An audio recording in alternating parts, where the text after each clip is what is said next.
and it's a done deal. So, yeah. Wow, meanwhile, an opening surprise, Jovanka. Yeah, not that surprised. I think he's played something reasonably similar before. You know, he kind of tends to adopt this type of opening, but doesn't choose the most aggressive lines. Like, for instance, he'll perhaps put his pawns on d6 and c6, like he did against Anish yesterday.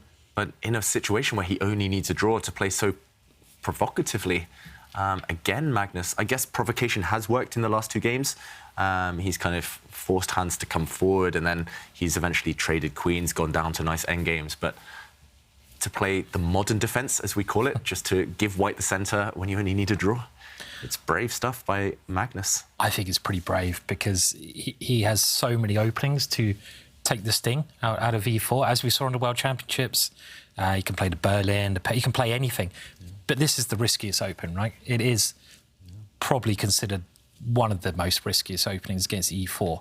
And we've only really seen it in the tour when black needs to win, right? Yeah. So we've seen it before. When black really needs to win, he plays this way. But he did say in the interview against Anish, he said, you know, he was also in a in a situation where Anish needed to win the final game, and he said, you know, he figured it was going to be a sharp game anyway, so why not just initiate the battle from the beginning? I'm more surprised by Hans's move knight f3, because that's this system that White's playing is one of the more passive ways to play. Solid. It's solid, which you need to win. Unambitious. Unambitious. You're playing Magnus. The only way he won that first game, well, not the only way, was he checkmated him, right? So why is he not trying to checkmate him from the start? I think that's the way to play against Magnus, personally. But so not playing solid. I don't think that's the right way to approach the game. Yeah, that's pretty much how he won game 1, right? By checkmating Magnus, or at least with a mating attack. And yeah, it's a pity, in a way, to put White's light square bishop on such a passive square. He could actually have almost transposed the opening into a Jobava London system. If, for example, he'd brought the dark square bishop out to the f4 square, at least he'd be in territory that he knows really well there, Hans. But yeah, maybe the opening will work out. The onus, the pressure is still on black to challenge White's beautiful pawn centre there. And wow, it's like a hybrid of the modern defence and the Hippopotamus here, Simon. Yeah, and it's my latest course, the Hippopotamus on Chessable as well. Came out this Monday, and I talk about this setup with black, which is, I think, a very good way to play for a lot of people, because it's like a system opening. You can play it against anything that White does, so it's good for those who don't have a lot of time, and you can play the same kind of setup. Okay, it's a little bit cramped, but you keep all the pieces on, and you keep great potential for the future. This kind of what we call the Hippopotamus, crouching there, ready to jump forwards, and yeah, it's an underrated opening, and you know, you can also check out my chessboard course there. Which is also on sale. Everything's on sale over at Chessable at the moment. So, do you think Magnus has bought it? Is that what inspired this opening choice? Because I can't think what else would inspire this opening choice.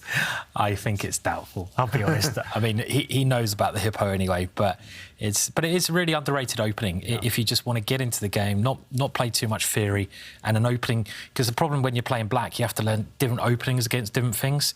If you play the Hippo, you can play the same setup against everything.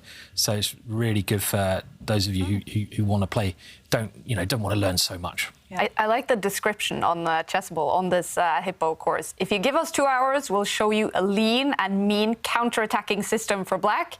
You can play against everything. I like it. That's right. It's a nice system for lazy people. Yeah, exactly. Basically, it is. Are you calling Magnus lazy? I wouldn't say Magnus is lazy, but some of us are. So like, yeah. It's a good thing to have this kind of like ready-made. It was John Erms who taught me the expression, boil in the bag, ready in 5 minutes, you know? And sometimes you need this type of opening in your life, you know, something that you can just master, know some tricks here and there. And he's gone for it with a double fianchetto, is really the Hippo. And this move is actually one of the critical moves against the Hippo, where White pushes. And I mean, the good thing with chessboard, again, you know, another great thing is if you're not sure about buying a course, there's normally, for most courses, every course, especially, I mean, I'm not sure about my pitch there, I have to say, but, you know, oh, hello, can I reenact that? I'm not sure. Maybe later when I'm on the toilet. Yes. But the great thing about the chessboard courses is that you get they do these short and sweet things. So if you're interested in a course, you get a free 1 hour video of it. So you basically get a free lesson, and then you can decide if you like it or not. And nearly every course has got that. Before you buy it, have a little look at the free 1 hour video, and there's also a 30-day back money guarantee. So I don't know if you guys have done for your one. So you've done the same. So you get a 1 hour lesson with David and Magnus for free. That's great, yeah. So really good stuff. It's entertaining. Definitely, and it's well worth buying the video actually, because you know. I must admit, at times I didn't watch the video. And then suddenly I started watching the videos, and then within like 1 hour, I was like, OK, this is what I have to do. And you kind of get a feel for the author, you get a feel for what should be played, much more than if you're just there reading. So definitely well worth it. And like you say, you know, like David's given lots of golden nuggets of information. You wouldn't necessarily get that from just text. Yeah. Much better to have that interaction. I remember when I was studying, I was lazy. So I would sometimes just skip class and think, I could just read up on this. But someone told me you learn a lot more effectively by using your ears, listening, than by reading and using your eyes. So the videos, great idea. Yeah. And, you know, you also get emotions as well, you know, because the more emotions you have to it, so say, for instance, the author is, like, super charming, funny, you kind of remember those moments. And, well, what's happening? I see a look on your face, David. What's happening? An unfortunate mistake, and I think a miscalculation by Hans Niemann. And first of all, the queens have come off. I said that was the one thing you don't want to do against Magnus Carlsen. We've seen his only real Achilles heel is getting attacked, getting checkmated in some complex middle games. But if the queens are off, there's no one better in chess history than Magnus. And Hans has traded the queens. Black is still kind of in this typical hippo style, just camped out on his first 2 ranks here, his first 2 or 3 ranks. But this last knight jump is just a mistake. And You can just kick that knight away. Exactly. It looks very sensible. It looks like you're attacking a pawn. And if you take this pawn, for example, if black does a nothing move, then you do trap the black rook. But the problem is, here, the trapping piece gets trapped. If we go back to the current position, hitting this pawn can be met by black just ignoring it, attacking the knight. And if you capture now, it's the knight, not the rook, that gets trapped. This knight now will drop for insufficient material, and Magnus will just go ahead and win this game. And the problem is, if you kick this knight away, where else do you go? You don't really want to step back where you came from. If you stepped into the centre, no matter where you go, you just lose a pawn. And Magnus will happily grab this pawn. Even if he doesn't, he's doing well, but he'll happily grab this pawn. And just as we saw in game 2 of their match today, we will see Magnus most likely go ahead and confidently convert that. And, just... Hippo's just good, isn't it? Just a great opener. Oh, but hang on, he hasn't seen it. You didn't play it? No. Magnus hasn't spotted it. Instead, bring his bishop out, trying to pin on this diagonal, but... we call it mutual blindness sometimes in chess, where you just trust your opponent. You just assume your opponent won't blunder. And I mean, it wasn't obvious. I've got to say, it wasn't immediately obvious to push this pawn forward, especially if there are alternatives. But you would expect Magnus to find that one, right? Yeah. It's a nice trap. And instead, developing his bishop to this square. I understand why he's gone for this. But big question now is, can white move this knight out? Can he go and capture this pawn? The problem is, bishop takes bishop does hit the rook. I don't think you can get away with this. And if you can't get away with this, then what else? How do you break this annoying pin? Maybe Magnus saw that other line, but he thought this one was better. The computer, though, thinks white is doing well again. Can you move the c pawn maybe to try to get over all those issues that you mentioned? You can defend here, and yeah, actually you're right, Simon, because after a capture, knight takes pawn. It looks like black's winning a pawn, but at the very end, there's a sting in the tail. White's bishop can trap this rook again. This rook is the problem piece, and he doesn't go for this. This looked very good for white, I've got to say. Instead, in this position, he just brought his bishop out to defend a pawn, also natural. And Magnus now has had time to go and defend the weakness on c7. But black's pieces, they look a bit bunched up here. They look a bit clumsy. They look very awkwardly placed, and all Hans has to do is deal with black's threat, which is to kick back the white knight. And the way he can do that is just protect the bishop. That's the only loose piece there is on the board. Protect that piece, and then the white knight on b5 is untouchable. Yeah, I mean, you could. I'm not sure there's that much of a threat. Maybe you could even push your rook forward, defending it this way, and double up the rooks on the d file. Yeah. I criticised Hans a moment ago for taking the queens off, and okay, there was a small a small blip, but suddenly he's reasserted control. Maybe he's doing well again. Black's pieces look very clumsy.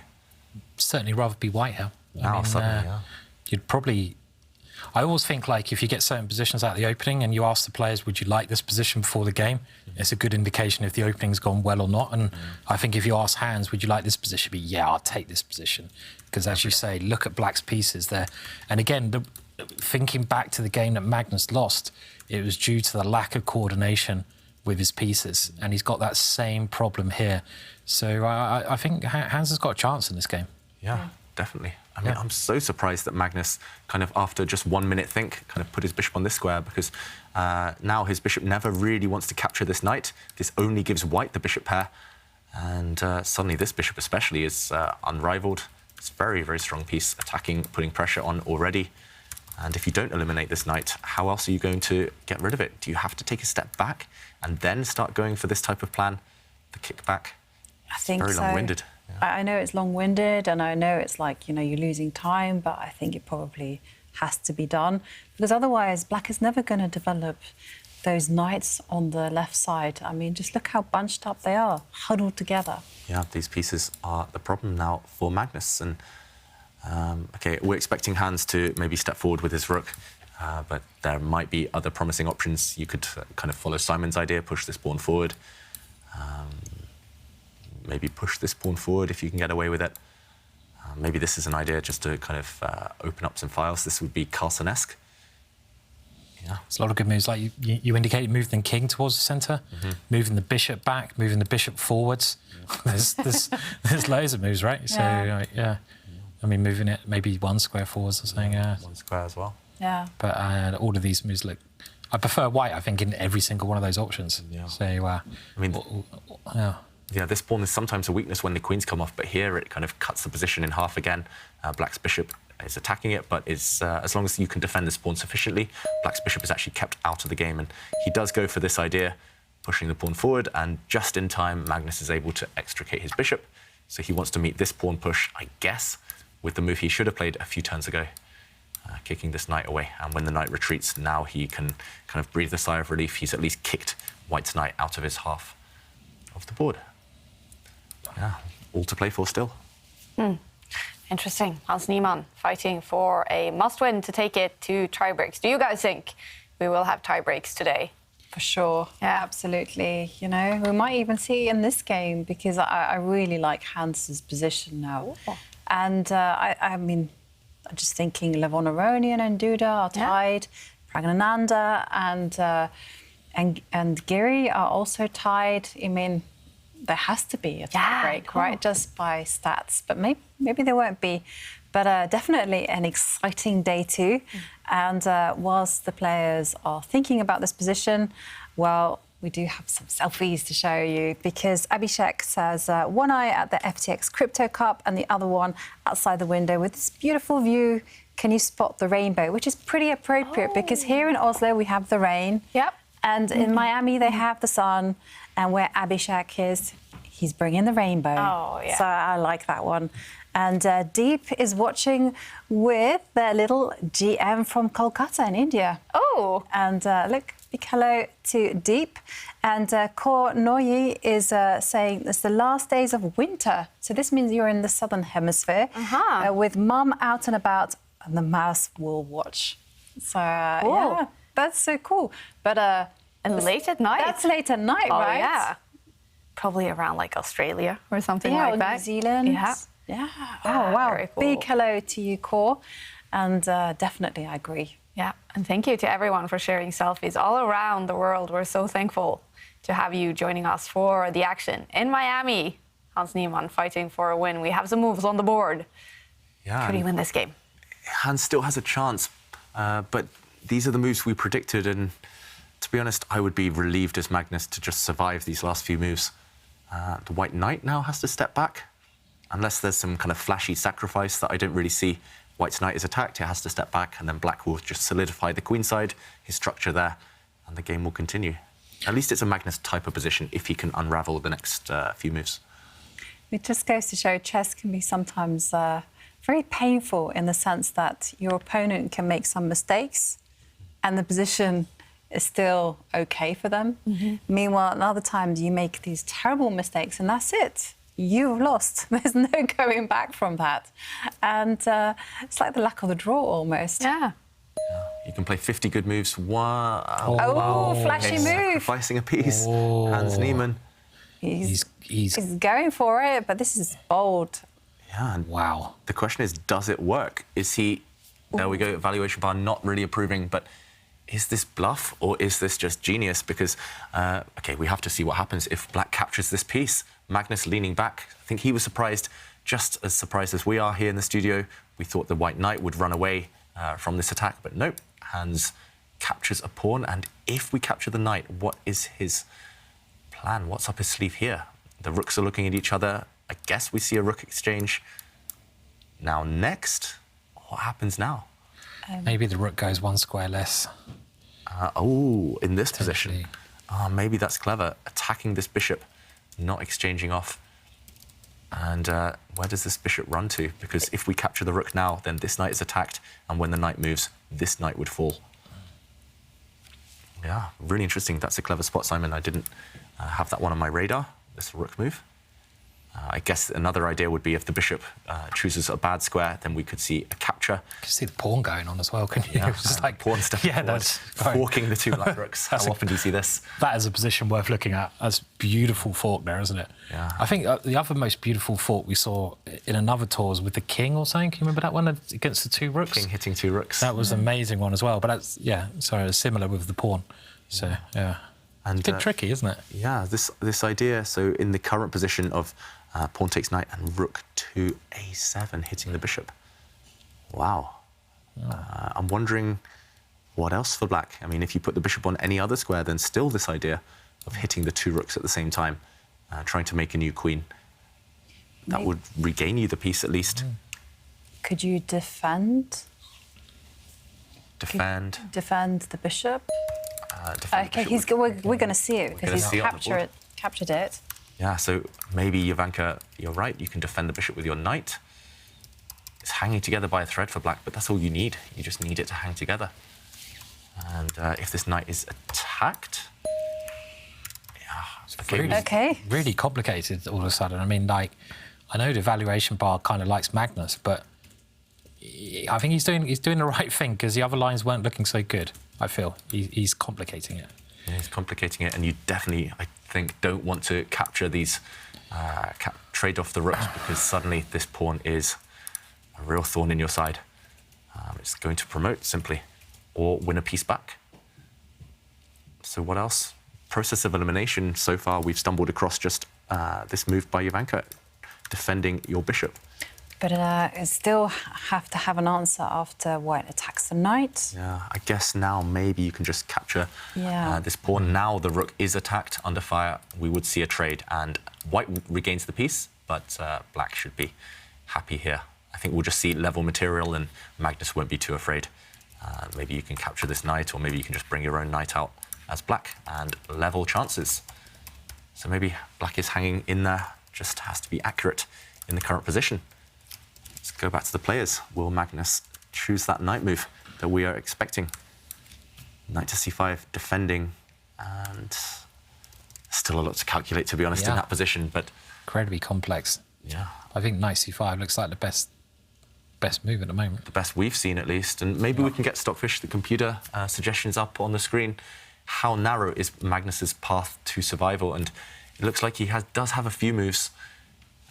Yeah, actually, we were a bit too worried here for Magnus, maybe, because he does have 3 moves. He can capture that pawn with his knight, the very far advanced white pawn. I'm not sure Magnus will be so tempted by that one. To a human eye, at least, it looks like you just give away the black light square bishop. And, Wow. of course, Magnus finds the best move. Commentator's curse, as always. Yeah. And I have some news. We will have tie breaks today, you guys, because Jan-Christoph Duda and Levon Aronen, they just finished Game 4 with a draw. They have tied the match, and they have to decide it in blitz tiebreaks, which will start 15 minutes after the final game here in round 4 has finished. But finally, some tiebreaks. Yeah, that was a very quick game by them. They've been playing a bit quicker than the others today. And that game ended in stalemate, actually, the draw in a king and pawn endgame. They must have whizzed through that. Yeah, 55 quick moves. Lev's been playing very quickly, hasn't he? Generally in the tour, throughout the tour, he's really speedy guy. Yeah. So this game's confusing me now. It's like the white rook is probably trapped, but how many pawns he's going to get? And, you know, because the black knight's now surely going to trap that rook, but does white have enough compensation? Yeah, so that's the question, Simon. So if we retrace our steps in this position after white's rook stepped forward, black did just capture this pawn, kind of the simplistic approach, but we kind of ruled it out. But the idea is, as you mentioned, Simon, the rook is trapped, no way out for this rook. And you want to take this pawn? I guess so, yeah. Yeah, I mean, I was only looking at knight d8, but knight a5 is clearly much stronger. Yeah. Attacking this rook, trapping this rook. And how do you extricate it? Not easily. You don't. You don't. You Just have to give it up. You give it up and sell it for the most expensive price possible. I mean, just rook takes knight. You've only got this? one pawn, right, for the exchange, and so. Yeah, and probably black rooks are really good, though. You know, open C line, as David's highlighted. Also, the D line is also open as well for the rooks to shuffle across. No, I think this is not enough compensation for the material deficit. Yeah, you somehow need this pawn to be on a really strong square, like a passed pawn. You somehow need your rook to be active, but you're just too slow. Black is attacking this pawn, the knight coming in. It's annoying when you play like a genius idea against Magnus, but you just get a worse game anyway. You know, it's like you come up with this really clever idea of sacrificing the piece, putting the rook in. Magnus just plays quickly, and you're worse. And it's, you know, not pleasant. Yeah, normally having the bishop pair is a great thing, but white's dart square bishop I'm not happy with. Just kind of tied down defending this pawn. Okay, this is a good move. Just parking the knight in the center. Kind of an outpost. How will black deal with the pressure? I mean, one question is, can you jump in with the knight, attacking this pawn? Another question would be, what happens if you just pin the knight? I guess white will just defend. This is awkward, so white will defend with his pawn. But then, for example, you could start trying to initiate exchanges, try to swap off the knight. White's knight cannot move. Just looks like a good way to simplify the position. Magnus support for choice after this knight jump. And yeah, rook for just bishop and pawn. It should be black in control. Maybe Magnus will even find a way to just force a draw at some point and win the match. Okay, attacking a couple of pawns, and white does have a threat, however, now of a knight fork. How does Magnus deal with this? I think he's just simply going to get greedy, right? And capture this pawn? This pawn, yeah. And if white's rook moves, attacking the knight. And here I thought maybe he could just give up his... Yeah, maybe there's a more simple approach. I mean, in the current position, the first move that comes to my mind, at least, would be to just kind of kill this threat of the knight jump with a check. Maybe you just move the rook forward. Oh, yeah, because you're actually not threatening to capture the knight. That's why I wanted to move my knight. Yeah, because if the white bishop does capture the black knight, the white knight now drops. Yeah, I mean, this looks maybe quite safe. You're right, Jovanka, maybe this one is the first one to calculate. This is what Magnus is trying to work out right now, but you have to kind of be clear on the details, and he's spending a bit of time doing that. Okay, he stops the threat in a different way. He just drops his bishop back, covering this key e7 square. And still that threat lingers. Okay, now I guess he's going to put his knight on the edge of the board and hit this bishop, which defends the white knight. Magnus is going to win this game. It's good. Yeah, looks like white's a bit overextended here, if anything, I think, with the bishop and knight sort of, and the pawn all a little bit loose there. So, and this move is... And the only thing to do is support the bishop and you initiate a further set of trades. But suddenly, I mean, white has double pawns on the B line. He's got a good knight, but... Yeah, but black's rooks are so strong. Yeah, the rooks only have the A file, though, to move down, which is enough. So, you know what I do here? against Magnus. Resign. So, yeah. Yeah, but Hans is doing the right thing. He's fighting, he's defending these pawns. It's very hard to attack this pawn, which defends the white knight. So, yeah, on the bright side, these two are kind of fixed on their squares. What can black do? I mean, one idea would be bring the bishop forward. Because white might be able to move his bishop back and at least attack that loose pawn. So maybe you can cover that one. Yeah, although there's still some calculation to be done. For example, if the bishop drops back now, capture, you still have to worry about some knight checks, winning this rook. Still a little bit of work for Magnus to do, at least, in the current position. Yeah, I wouldn't resign quite yet then. Give it a couple of moves. Yeah, so, give it a couple of moves. And Magnus, deep in thought, he needs to figure out if he can swap off one set of rooks, he's just going to win. And he does go for the move we predicted. And I'm now expecting Hans to at least try this kind of trick, trying to exchange off black's bishop. If he doesn't, probably it's hopeless. And okay, he doesn't. He goes maybe to try and create a mating net around the black king.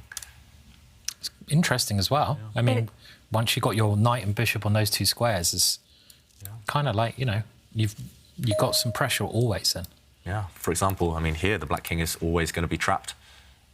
But yeah, the black rook is a good guardian, covers the 8th rank, so it's difficult to check this black king.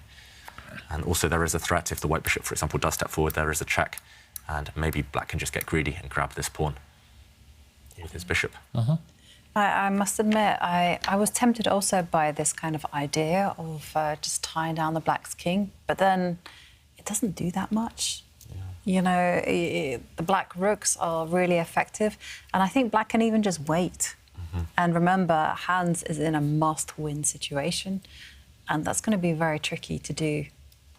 Yeah, there will always be a way to bail out as black and just maybe even give back your rook for a knight or for a bishop, and just force a drawn endgame. So it does look like Magnus, is he pretty relaxed? He's just staring above his screen there. Hans creating some space for the white king. We mentioned that playing g5 for black is always good in an endgame. Does that reflect for white playing g4, Simon? No, because this wouldn't be a bad example, I think, if that was the case. But I mean, normally a decent move to play, but here, Magnus has got this weakness he's homing in on. Yeah. I mean, there's a lot of tricks in the position with the knight and bishop, but black has enough pressure to deal with them. Here. Yeah. So black's bishop is a great defender and attacker right now. Yeah, I mean, if white can sort of stabilise that pawn and push the bishop away with his b pawn, give it a kick, then, I think it's game on then. But I don't know if he's going to have time to do that. Yeah, he has to defend this f2 pawn that the black bishop and rook are looking at. Maybe he has to bring his rook across, or maybe retreat the white bishop. It's a bit ugly. Yeah. You need 1 or 2 moves to stabilise, and then you have chances. It's just about whether you get that luxury. Not looking good for Hans Niemann right now to get that win he needs to take it to tie breaks. And not looking good either for Anish Giri. He is tied with Pragnananda before this game 4. And right now the bar is all the way over to Prag's side. If Prag wins this game, he will win the match. So Anish, he needs a draw to secure tie breaks.